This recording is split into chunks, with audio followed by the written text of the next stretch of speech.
অবশেষে প্রাণ ফিরল প্রাণীর বইমেলায়। রোজার মধ্যেও ক্রেতা, দর্শনার্থী আর পাঠকদের ভিড়ে মেলার সেই চিরচেনা চেহারার দেখা মেলে। পাঠকরা জমজমাট মেলায় উচ্ছ্বসিত, যদিও প্রকাশকদের মাঝে আছে মিশ্র প্রতিক্রিয়া। ছুটির দিন হওয়ায় শিশু কিশোরদের পদচারণা ছিল চোখে পড়ার মতো। রেইনবো অলরাউন্ডার এক্সটেরিয়র পেয়ে বাড়ির বাহিরের দেয়ালের সুরক্ষা নিয়ে থাকুন নিশ্চিন্ত। সাথে পাচ্ছেন 10 বছরের ওয়ারেন্টি। ইফতারের পর হাজারো মানুষের পদচারণায় মুখর বইমেলা। সব শঙ্কা উড়িয়ে ছুটির দিনে মেলার এই চেহারা লেখক প্রকাশকদের মাঝে আশার আলো দেখাচ্ছে। শুক্রবার মেলা যেন পরিণত হলো বাঙালির বহু পুরানো প্রাণের উৎসবে। আজকে তো অবশ্যই ভালো লাগছে, বেশি মানুষ থাকলে মেলায় বেশি মজা হয়, বন্ধু বান্ধব বেশি মজা। অন্যান্য বছরের শুক্রবারগুলোতে মেলা হয় অনেকটা ঈদের দিনের মতো, এবার ঈদের দিনের মতো না হলেও চাঁদ রাতের মতো হয়েছে। গত বছরে যে মেলাটা ছিল আর এই বছরের যে মেলা টোটালি ডিফারেন্ট। প্রথম শুক্রবার রিলেট করতেও পারিনি, তথ্যটাও জানিনি, বাট এই শুক্রবারে মেলায় খুব পাঠক দেখছি। এই 18 দিনের মাঝের যে শুক্রবারগুলো বা যে বন্ধের দিনগুলো প্রত্যেকদিন যদি এরকম হতো ভালো হতো।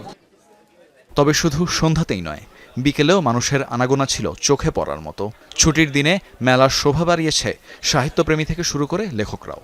সপ্তাহ পর দেখি অনেক বই এসেছে। বাঙালি বরাবর বই প্রেমী, বই পড়ুক না পড়ুক মেলা একবার করে আসবে। মানুষ ভেবেছে যে না, মেলায় প্রাণ এসেছে, নদীতে যেমন জোয়ার আসে সেরকম প্রাণ এসেছে। অন্যদিন আমি যে এসেছি এর 10 ভাগের 1 ভাগ লোকও পাইনি। বিগত দিনের চেয়ে অনেকটাই প্রাণবন্ত মনে হচ্ছে আমার কাছে। যারা বই প্রেমিক, বইকে ভালোবাসে তারা নিশ্চয়ই আসবে। পাঠক দেখতে পাচ্ছি বই নিচ্ছে, বই দেখছে। যারা লেখক, কবি, তাদের সমাগমটা খুবই যথেষ্ট সন্তোষজনক। বইমেলার সময়টা আসলে সবার পক্ষে ফেভারেবল না, তো এই জন্য আসলে পাঠকদের আনাগোনা কম। অন্যান্য দিনের তুলনায় আজকে একটু ভিড়টা বেশি চোখে পড়তেছে। ফেব্রুয়ারিতে হতে হবে অমর একুশে বইমেলা, যেটাকে আমরা বলি যে কোনো মূল্যে 28 তারিখে হলো, বাকি পরে পেছনে যা দিন যাক। কারণ 21-এর বইমেলা চেতনারই বইমেলা, যতই চাচাই চেতনা না ব্যবসা, সবার আগে চেতনা, কারণ ওই চেতনা না থাকলে এই বইমেলার এই ব্যবসা শুরুই হয় না। ছুটির দিন উপলক্ষে সকালে মেলায় ছিল শিশু প্রহরের আয়োজন। অমর একুশে বইমেলার নবম দিনে খুদে পাঠকদের উপস্থিতি ছিল চোখে পড়ার মতো। সকাল থেকেই অন্যান্য দিনের তুলনায় অনেক বেশি প্রাণবন্ত ছিল মেলা প্রাঙ্গণ। পাপের বলেছে শুধু পাপের দেখলেই হবে না, বই কিনে যেতে হবে, বইও পড়তে হবে। ভালো লাগছিল অনেকে, যে পাপের শো থেকে অনেক কিছু শিখলাম।